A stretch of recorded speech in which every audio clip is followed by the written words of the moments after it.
At LV, our home insurance comes from the heart. It's not just about giving you a personal claims handler to take care of you all the way. It's about looking after you in other ways too. Like when you go direct to us, buy online and get a massive 25% discount. To see how much you could save with the Which Insurance Provider of the Year 2017, go direct to lv.com. Online discount for new customers only, excludes home emergency and home legal expenses. Gamertag Radio presents E3 2017 coverage. Hosts Danny Pena, Paris Lilly, and Peter Toledo are direct from the convention center floor. Here we go. All right, well, we'll just go ahead and get started then. My name is Mark Hodes. I'm an executive producer here with Microsoft Studios. And welcome. We're here to show you a little bit more about our game, State of Decay 2. We're going to show you a bunch of things today. But first, a little history. I mean, back in 2013, we released the first game, and it became an instant hit. And since then, we've gained over 4.5 million hungry fans, and all along the way, they've been asking for more.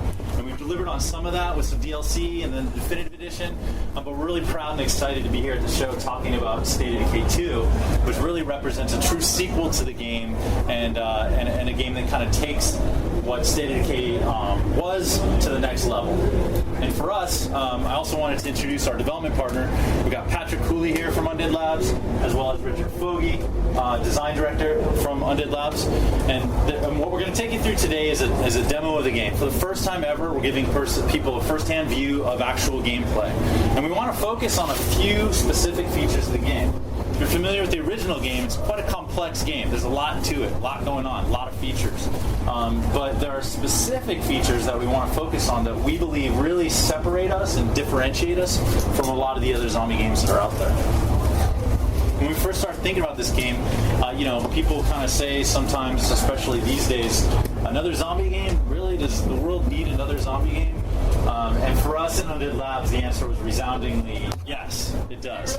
And it's really for a lot of the reasons I was kind of hinting at earlier, which is we believe that State of Decay brings a different thing to the zombie game genre. And for us, State of Decay 2 represents the ultimate zombie survival fantasy game. And really the emphasis there is on the survival fantasy part. With the zeitgeist of zombie fiction out there, I think everybody these days has that fantasy of like, what would I do in the zombie apocalypse? What would you do if there was a zombie apocalypse? And the game really gives you the tools and enables you to test out the kind of strategies and scenarios that you might want to employ. Puts your survival fantasy to the test. And so today, the specific features that we're going to talk about, really that makes State of Decay 2 bigger, badder, and bolder, are the character progression systems, which tie into the RPG elements of the game, and also the base building elements, and the number one feature that people have asked for is cooperative multiplayer. So I think one thing to remember about State of Decay is that you don't play as a singular hero character. You play as a community of heroes. So you can switch between any of the characters that are in your community.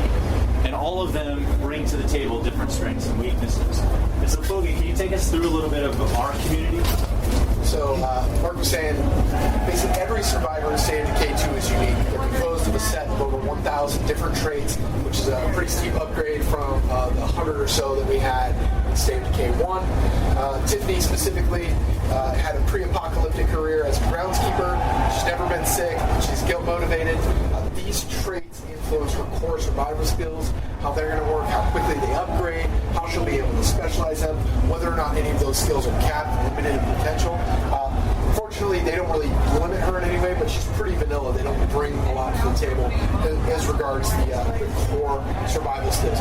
But Tiffany does have a special skill with gardening, which gives her knowledge of gardening, and this comes directly from the fact that she was a groundskeeper before the outbreak happened and everything went to hell.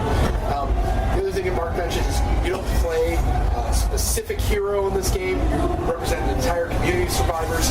Each one of these survivors is unique, and they have their own strengths and weaknesses.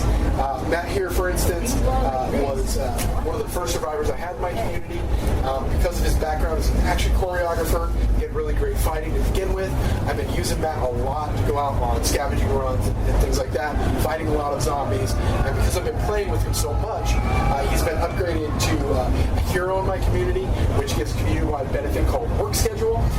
So he's awesome, provides a community-wide benefit, badass fighter, but he also snores and has stringent expectations.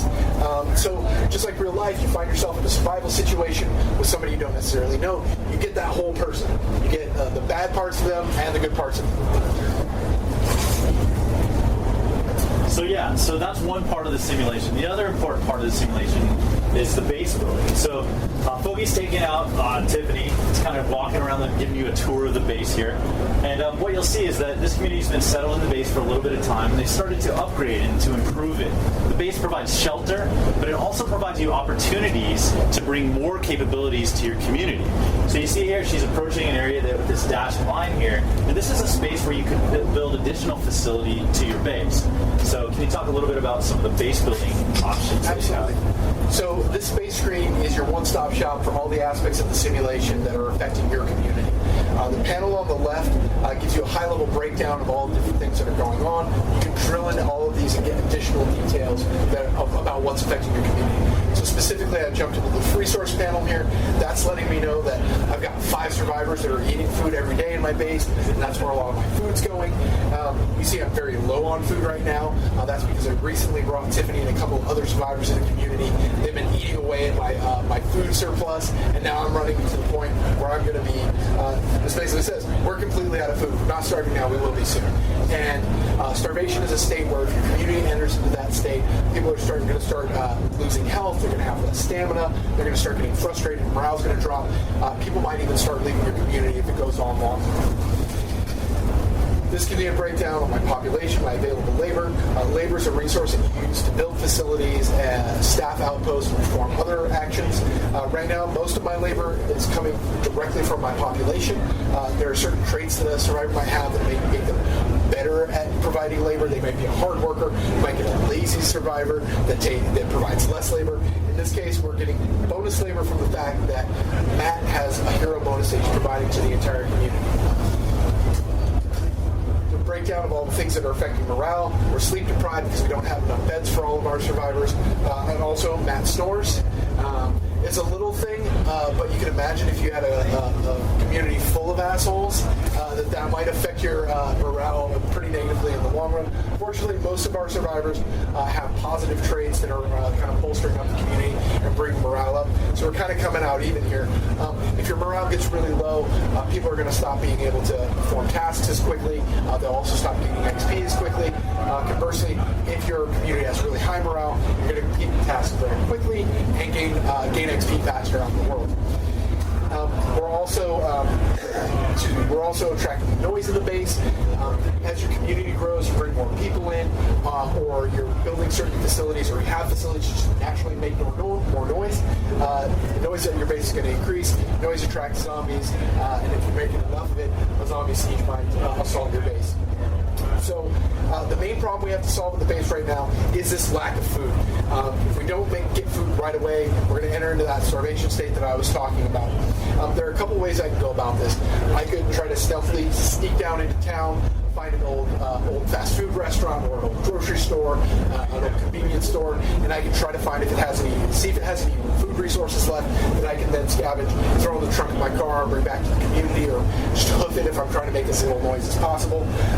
But that's a feed a man for a day solution, right? That'll take care of the problem right now, but I want to take care of the problem long term.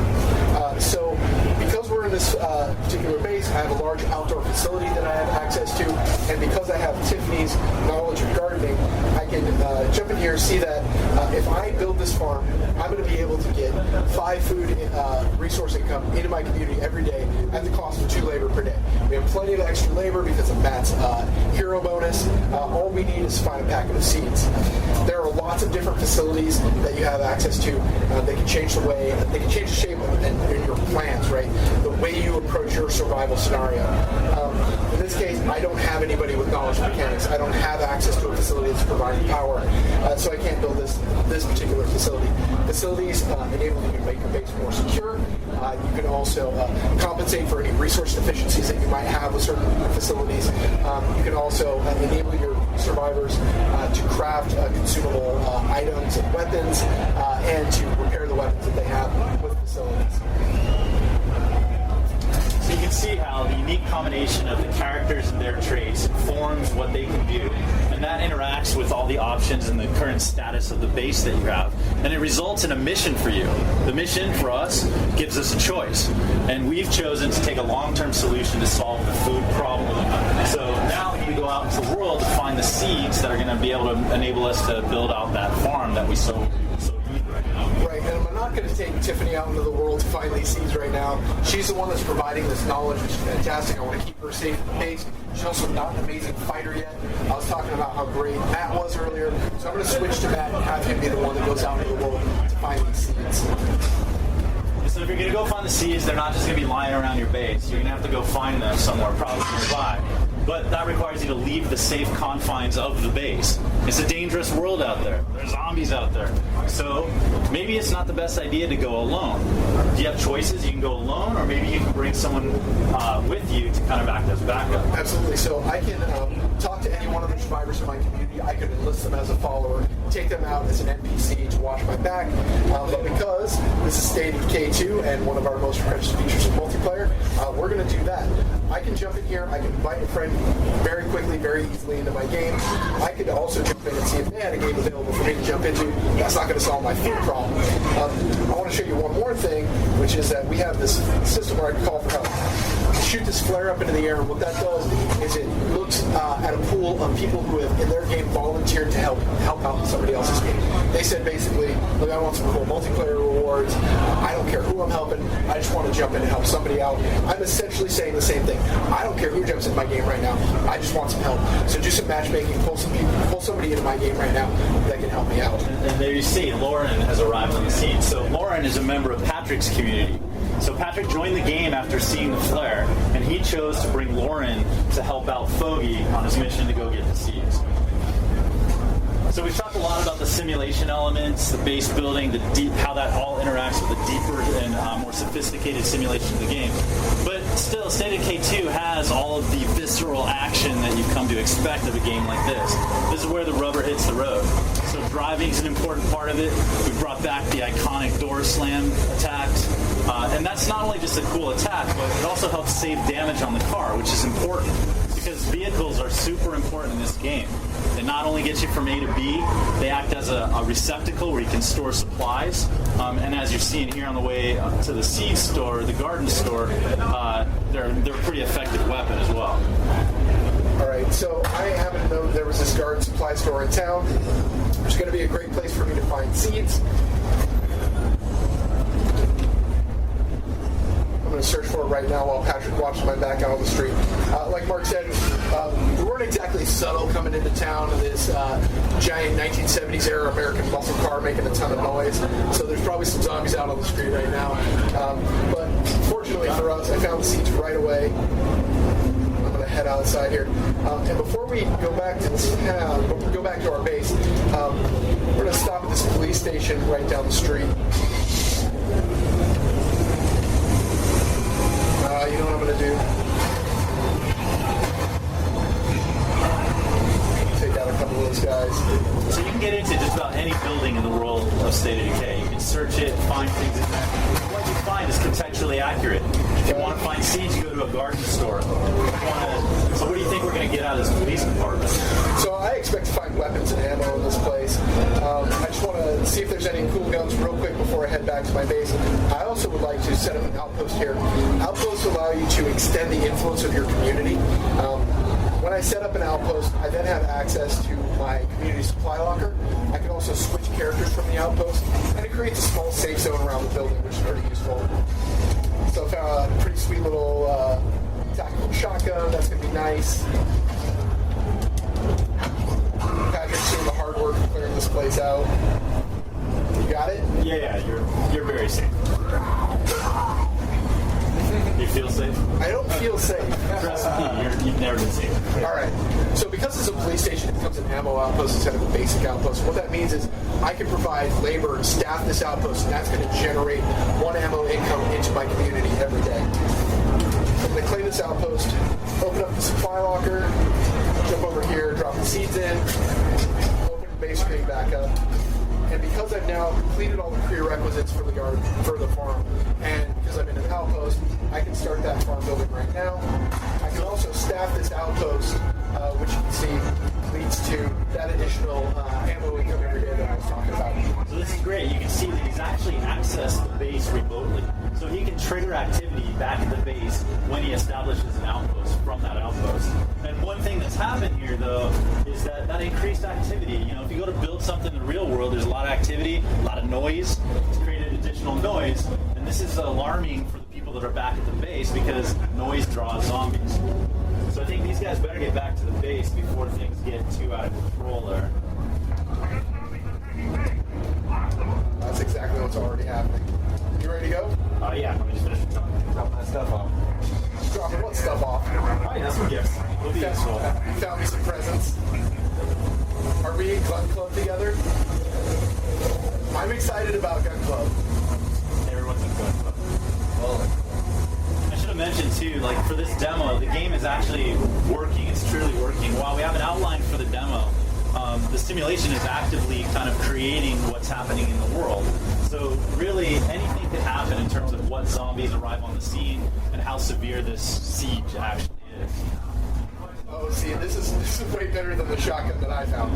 So I'm going to take this. This is a fully automatic assault shotgun.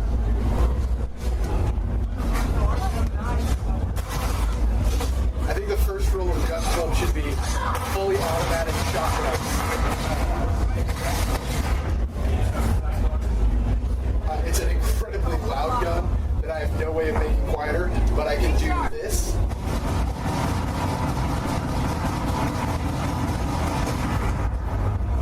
I got most of those guys. I wouldn't normally do that if the base wasn't already under siege, because doing something like that pretty much guaranteed to bring a lot of zombies to the base. Did you max out your fighting too? That's right. So I was talking earlier about how great a fighter Matt here is. And I've maxed out his fighting skill. Because I've done that, I can specialize. His background as an action choreographer gives me access to specializations that I wouldn't have normally. So I'm going to specialize in the swordplay. I'm already using edged weapons, and that's going to give me a particular advantage when I'm using them. It's going to make Matt more efficient. Using edged weapons can give me access to special kills and special moves. Yeah, so you can see things are starting to escalate here. So it's not just Matt and Lauren now defending the base. Also, any of the NPC characters that were at the home base are jumping out to help defend as well. And this is good and bad, right? You want to defend the base, but you're also putting all of them at risk of taking additional damage, getting hurt or injured, which you also have to deal with and manage as part of the community. We've also really doubled down a lot on the combat itself. Just like in the first game, you have a wide array of close combat and melee weapons that you can select from and find, and also ranged weaponry. But we've also improved the options that you have in terms of fighting. So we've added grappling.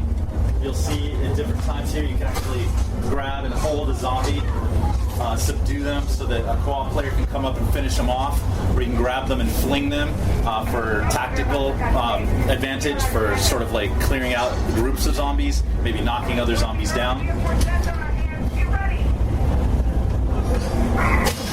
We've also added a dismemberment system, so you'll see, especially with the bladed weapon that Matt has, you can take out zombies, knock off their legs. Maybe that makes them fall to the ground. They can't attack you as easily. You can finish them off easier when they're on the ground.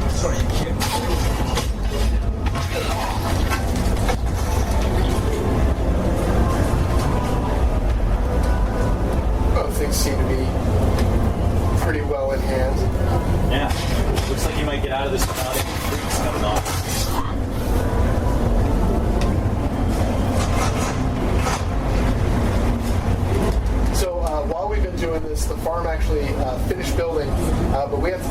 siege before we can take advantage of the benefits that it provides for the community.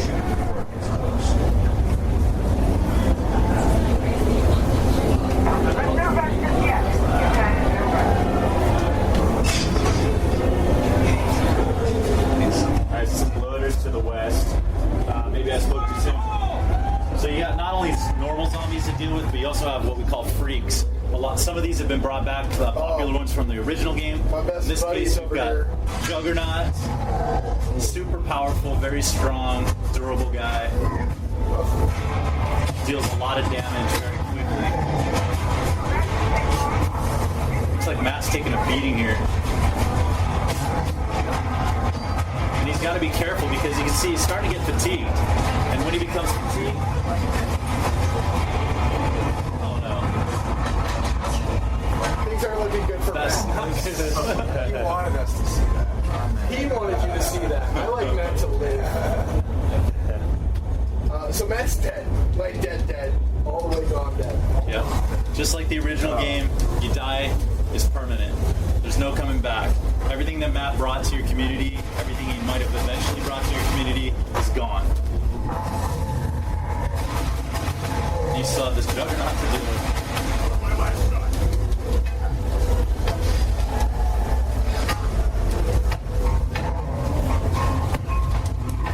What degree are you now? Are you hired? I'm alright. Nice. Vengeance for Good Matt.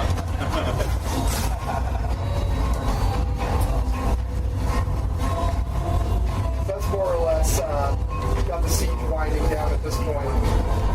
So I can come over here to our new farm, show off how beautiful it is, and show off the fact that now I can jump into the base menu again, activate the labor cost on the farm. You can see that now, in addition to having five survivors eating, 4 now. That'll update soon when everybody realizes that Matt's dead.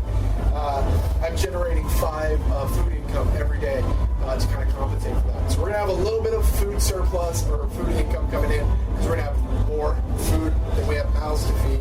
But yeah, you jump over here and you can see Matt. Matt's dead.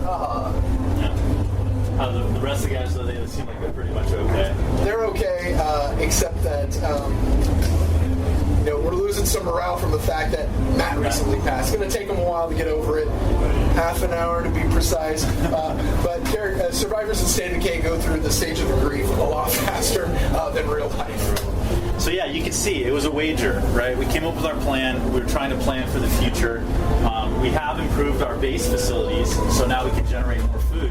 But it came at a pretty steep cost. Matt was a hero in our community, and now he's gone for good. How are we going to deal with that?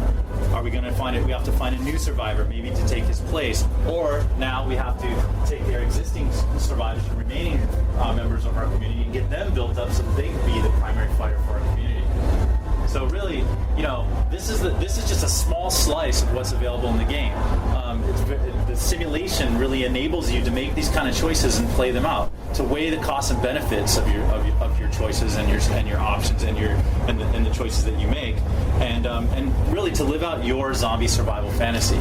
The narrative that's generated from that is unique to you and your game, and it's different every time you play, and it's different for everybody that does play. So in summary, again, State of Decay 2 is back. It's bigger, badder, bolder than ever before. We've really doubled down on some of the core systems, specifically the character progression system, which ties into the base building systems, and really creates that much deeper, more sophisticated simulation that really, in our minds, separates us from the vast majority of the other zombie survival games that are out there. And of course, we've addressed the #1 requested feature from our fans, which is to add cooperative multiplayer for up to 4 players. 2, 1, 2, 3, not 1, not 2, not 3. It's all online. all of them. What's that? It's all online. All online, yeah, yep. So, All this weather and time, is that a factor at all? yeah, so time Time of day is a factor, especially when you get into day-night cycles. We're not simulating weather. Yep. And so, yeah, thanks for coming, guys. We'd be happy to answer any questions that you might have about the game. Now you said multiplayer. How that affect like another friend join the game?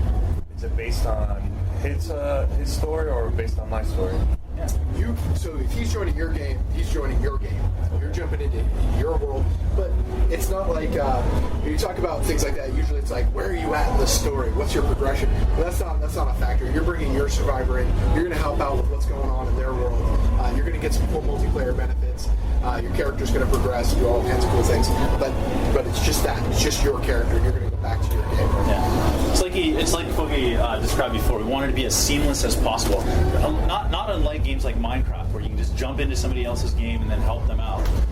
But it comes at a potential cost, because just like in the normal game, if your character happens to die, that character is dead. So there's rewards for you joining multiplayer games, but there are also costs, and you have to weigh those things just as carefully as you make all your other decisions. Is there a cap on how many survivors you can have per community? So you can see how hard it was for us to compensate for the fact that we had 5 survivors. The resources kind of dictate. Exactly. So as you're progressing through the game, you can try to amass as many survivors as you want, but you're naturally not going to be able to kind of keep up with the demand on your food supply.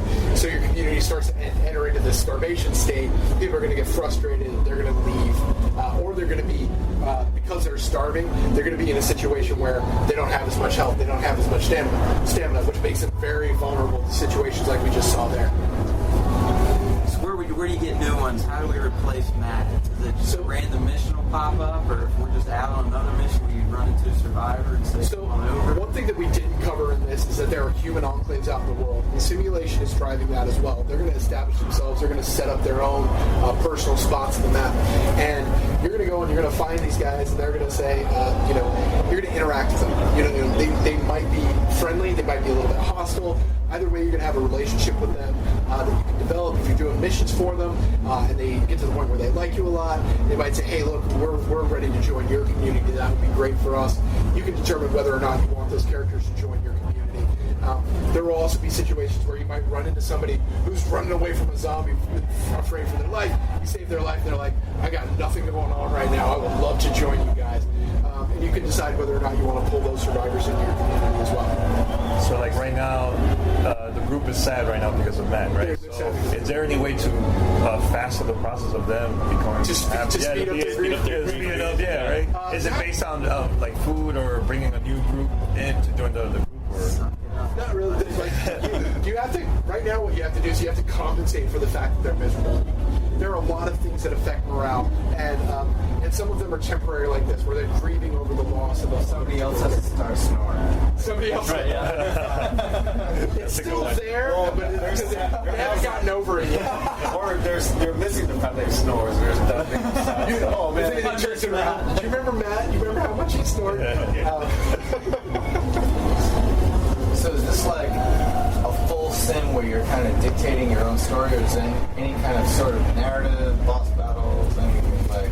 How's this working as far as like an end game to this, or is it just like completely an online sim where you're kind of taking it where you want? How's that all work out? So we're not getting into too many of the details about how the plot unfolds and how the works unfold, but I can say that. But there are plots. It's not just the sim. There is a structure to what's going on. There's a structure to the story of State of Decay 2. But everybody's story is going to turn out different, right? The composition of this community that we were looking at could be radically different from the outset. You could start your game. You would have a completely different set of survivors. They might have different, completely different traits, completely different appearances, strengths and weaknesses, and you might settle at a different base. You might decide how you want to progress, totally different. So within this structure that we have, everybody's experience is going to be unique. So we're trying to combine a lot of the things that you're talking about, where we do have some structure, and there is a story and there is an end game, but we also have all the benefits of the simulation where the story is unique to me, right? Matt died in the graveyard fighting a juggernaut. Is that going to happen to you guys? Probably not, right? It's going to unfold differently. Thank you so much for your time. Yep. Appreciate you guys coming by. This episode of Gamertag Radio is sponsored by Western Digital. With WD, you're now able to get solid state drives and hard drives to fit your unique needs. When you add the superior performance of a WD solid state drive to your PC, you get blazing race speeds so you can boost your system quickly or load games and other applications in a snap. Combined with a reliable WD hard drive, you get up to 6 terabytes of storage to keep your games library, direct feed video, podcasts, and more, all in a single place. And for limited time, Gamertag Radio listeners can get 20% off a WD solid state drive with coupon code WDGTR. That's WDGTR. Find out more at WDC.com/GTR. And here's the thing, Danny, about this deal that we have right now with Western Digital and their blue SSD drives and their SSHD drives. I have an I can't even say it, an SSD drive, which allows me gaming-wise, as a gamer, that's something you're going to want in your PC because it's going to allow you to get quicker load times. You're going to get, access to everything you want in a snap. And then I also have an SSHD drive, which is a hybrid that has basically an SSD cache along with a standard hard drive. So I get load times quicker in that as well. And I have a 4 terabyte version. I've been doing a lot of 4K game capture and I've been doing video editing. I need that storage. So again, if you want a great deal on some solid state hard drives, go to WDC.com/GTR. Use our coupon code WDGTR.